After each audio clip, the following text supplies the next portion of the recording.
Կապանի համար 6 հիմնական դպրոցում երեքշաբթի ինքնակառավարման օր էր հայտարարվել և կրթօջախի ղեկավարումը մեկ օրով ստանձնել էին 9-րդ A և B դասարանների աշակերտները, իսկ թե ով ինչ պետք է աշխատեր, որոշվել էր վիճակահանությամբ։ 9-րդ B դասարանի աշակերտ Միշա Մինասյանին Բախտի կամուկ բաժին էր ընկել տնօրենի պաշտոնը։ Փորձի պակասն ու համեստ բնավորությունը Միշա Մինասյանին թույլ չտվեցին ինքնուրույն քայլեր անել, բայց վերջինս լավ էր յուրացրել իրենց տնօրենի դրսևորած վարքագիծն ու աշխատանքային գրաֆիկը, որով էլ առաջնորդվեց ամբողջ օրվա ընթացքում։ 8:45 մարմնամարզություն է տեղի ունեցել, այնուհետև ուսուցիչներն հավել ենք ուսուցչանոց և փոքր խորհրդակցություն տեղի ունեցել, տնօրենության աշխատանքի բաժանում է տեղի ունեցել, ուսումնական գծով ուսմասվարը 2 ժամ պետք է դասալ լսեր, իսկ փոխտնօրենը դասղեկական ժողովներ աներ։ Շատ ծանր բան է գործ է տնօրենի գործը, պետք է ամբողջ դպրոցի գործընթացները ղեկավարենք։ Ես հələ պատրաստ չեմ այդ գործընթացները ղեկավարել։ Ուսումնական գծով փոխտնօրենի պաշտոնը ստանձնած Լուսինե Հայրապետյանն արդեն վստահ չէ, որ ապագայում որպես մասնագիտություն ուզում է ընտրել մանկավարժությունը։ Մի ամբողջ դպրոցի ուսումնական մաս ղեկավարելը բավականին բարդ գործ է, մանավանդ երբ գործ ունես այսօրվա աշակերտների հետ, ասում է Լուսինեն։ Երբ որ մենք աշակերտ ենք, չենք նկատում այդ ամեն ինչ, այդ անկարգապահությունը, իսկ հիմա երբ որ ուսուցչի դերում ես, նկատում ես ամեն ինչ ու ասենք դու կփորձես մի քիչ կարգապահ լինել ու ուրիշ աշակերտներ խորտաս, որ պետք չի ամեն ինչ նկատում ես կողքից։ Շատ դժվար է, ես չի պատկերացնում, որ այդքան մեծ աշխատանք պետք է լինի։ Նախ եւ առաջինը ուսումնասիրը պետք է հետևի կարգապահության աշակերտների դասալուսումներին հետևի ու դժվար էր մի քիչ ինձ համար, քանի որ առաջի անգամն էր, դրա համար հիմա պատկերացնում եմ, թե ինչ դժվար աշխատանք է անում Գերակոպյանը։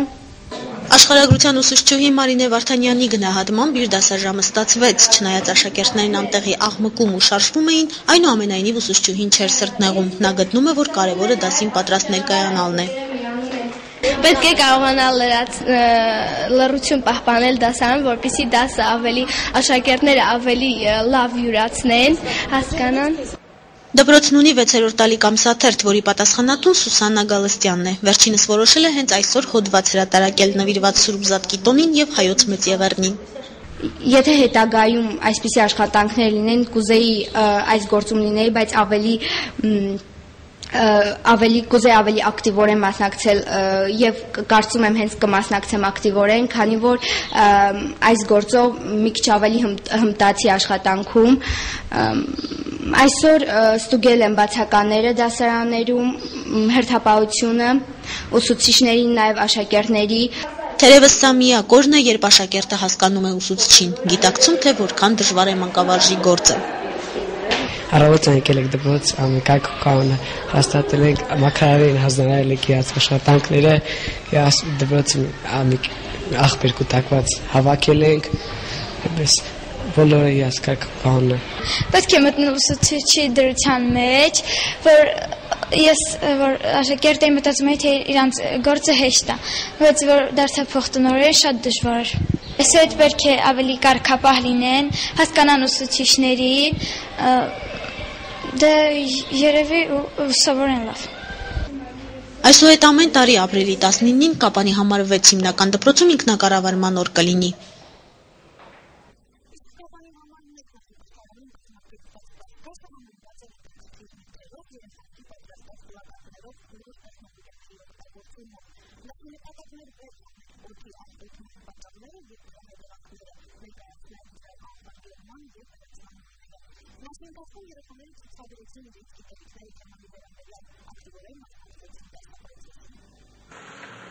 Երեքշաբթի Կապանի համար 1 նախադպրոցական ուսումնական հաստատությունում էկոլոգիա առարգայից կազմակերպվել էր բաց դաս թափոնների վերադարձը խորագրով։ Միջոցառումը նպատակ ունի երեխաներին կապել արվեստի բոլոր ճյուղերին, հաղորդել բնապահպանական գիտելիքներ։ Երեխաները վեր կհանեն, թե ինչ է բնությունը, որն է կենդանի եւ անկենդան բնության տարերը, ինչպես են կենդանի եւ անկենդան բնությունը իրար հետ ողկապակցված, ինչ է երկիր մոլորակը, որ երկիրը մեր տունն է, որ մարդը բնության մի մասնիկն է եւ ինչ դեր է խաղում մարդը հենց անձամբ ինքը երեխան բնության պահպանության գործում, որի նպատակն էր ամրապնդել երեխաների գիտելիքները կենդանի եւ անկենդան բնության երևույթների, քամու, լուսնի, տիեզերքի, առհասարակ ծառերի պահպանման եւ խնամքի մասին, ինչպես նաեւ հաղորդել նրանց բնապահպանական գիտելիքներ։ Միջոցառման սկզբում կրթանիսաները դասական երաժշտության ներքո ներկայացրին բնության երևույթները, շրջակա աշխարհը, այնուհետև խմբասենյակում ծնողների օգնությամբ տարբեր առարկաներից կոմպոզիցիաներ պատրաստեցին։ Ես պատրաստում եմ խովար, ժապաներով խովար եմ պատրաստում։ Ես սարքում եմ արևածաղիկի սերմերով եւ եգիպտացորենի հատիկներով եւ սազվում է արևածաղիկ։ Ես պատրաստում եմ ձնեմարդ, թղթով գլուխն եմ անում, հետո ներկել եմ գլուխը, սեմուչկան քիթիկն եմ արել, շիշը արել եմ յոգմոգուի շիշով։ Շիշերով զարդատուկ մեկել բիվար։ Դասին հետևող ներկաները միջոցառումը բարձր գնահատեցին եւ նշեցին, որ նմանատիպ միջոցառումները պետք է շարունակական լինեն։ Մանկապարտեզում դա հիմնականում իրականացվում է 3 ճանապարհով։ Նախ երեխաներին տալիս են բնաճանաչություն, բնագիտական գիտելիքներ են հաղորդում, այնուհետև նրանց սովորեցնում են սիրել բնությունը եւ երրորդ քայլը, որ կատարում է, պահպանել բնությունը։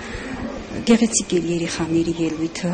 բավականին գիտելիքներ ունեին ուսումնական տարվա ընթացքում արդեն ձեռք բերած, շատ գեղեցիկ էր դաստիարակի խոսքը, իսկ ընդհանրապես մեր շրջապատող բնության գեղեցկության մասին խոսելը դա մեծ երջանկություն է, հատկապես եթե մարդը կարողանում է այն գեղեցիկ ներկայացնել եւ երաժշտության միջոցով եւ խոսքի միջոցով։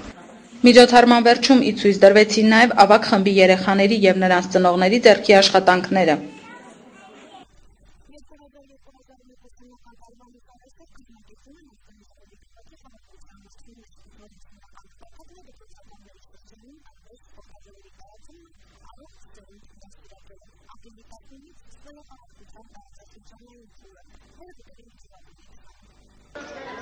Երեքշաբթի մեկնարկեց ազգային ժողովի գավաթի խաղարկության 2011 թվականի տարածաշրջանային փուլը։ Կապանում այն անցեկացվում համար 13 հիմնական դպրոցի մարզադաշտում։ Մրցումներին մասնակցում են միայն հանրակրթական դպրոցների 1-ից 6-րդ դասարանների աշակերտները, որոնք ուժերը կչափեն վազք թենիսի գնդակի նետում, ցածկ տեղից ու խանցավազք մարզաձևերում։ Առաջին փուլը տեղի ունենում 1-ից 3-րդ դասարանցիների միջև ազգային ժողովի գավաթի խաղերն են,